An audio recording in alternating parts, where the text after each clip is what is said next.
Halo teman-teman, jumpa lagi dengan saya. Kali ini saya akan berbagi kisah tentang sebuah topik, yaitu taksonomi Bloom. Saya ingin mulai dengan istilah taksonomi.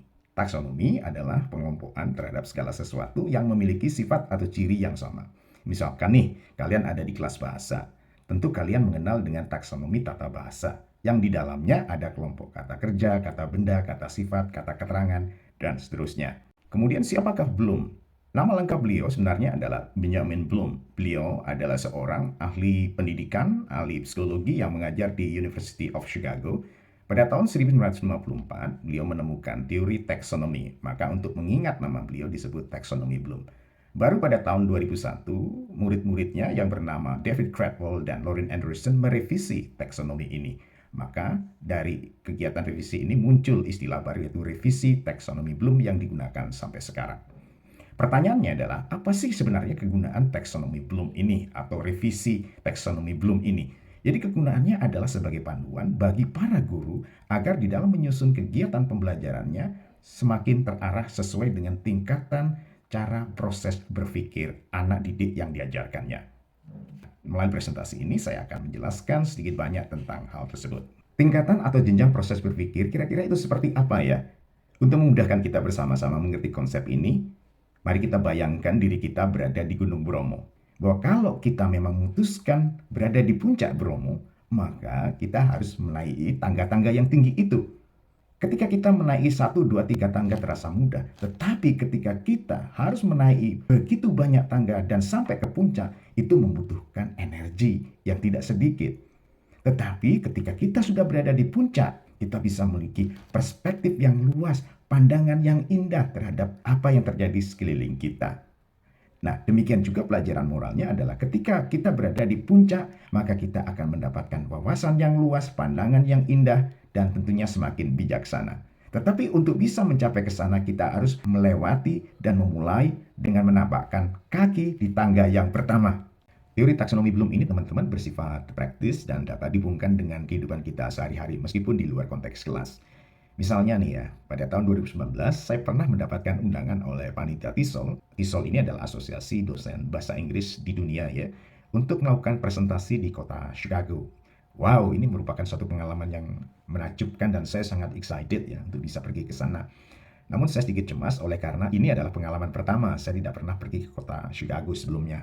Oleh karenanya saya mulai mendorong diri saya untuk lebih mengenal kota ini dengan bertanya teman yang sudah pergi ke sana atau informasi di website.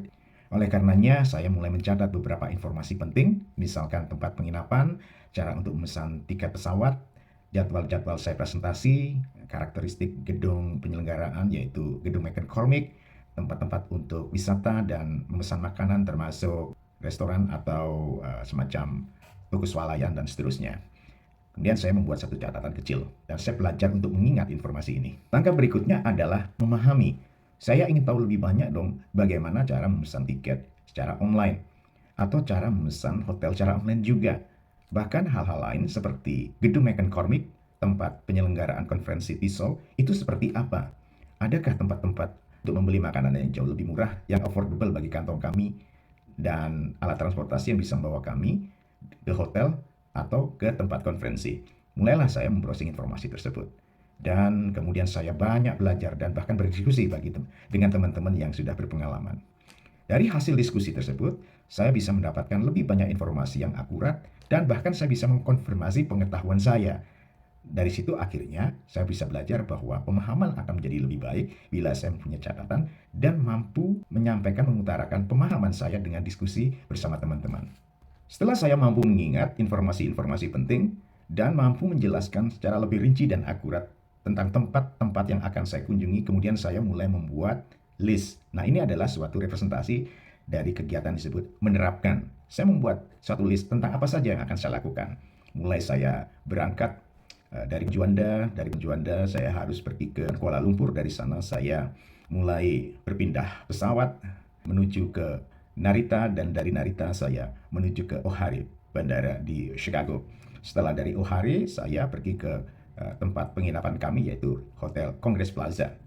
Dan kemudian saya juga membuat list kegiatan-kegiatan apa saja yang harus dilakukan selama konferensi di Gedung McCormick, dan tentunya ada beberapa tempat wisata yang sudah menjadi list saya, yaitu Museum of Science dan Tower of Willis. Melewatkan kunjungan ke tempat-tempat wisata, tempat yang menarik di sebuah kota yang jauh seperti Chicago, tentu akan menjadi sebuah penyesalan bila tidak akan saya lakukan. Oleh karenanya, di dalam list saya sudah menulis 2 tempat atau lebih saat itu untuk saya kunjungi. Misalkan Navy Pier dan Skydeck Chicago. Nah, untuk lebih jauh mengetahui tempat-tempat seperti ini, saya mencoba untuk memahami dari beberapa aspek. Misalkan harga tiket, kenyamanan, kemudian fasilitas, dan keuntungan-keuntungan apa saja yang akan saya dapatkan ketika berada di tempat itu. Nah, ketika saya melakukan hal ini adalah analisis. Ini adalah bagian dari proses yang saya lakukan saat saya akan berkunjung ke sana. Bagian berikutnya adalah melakukan evaluasi.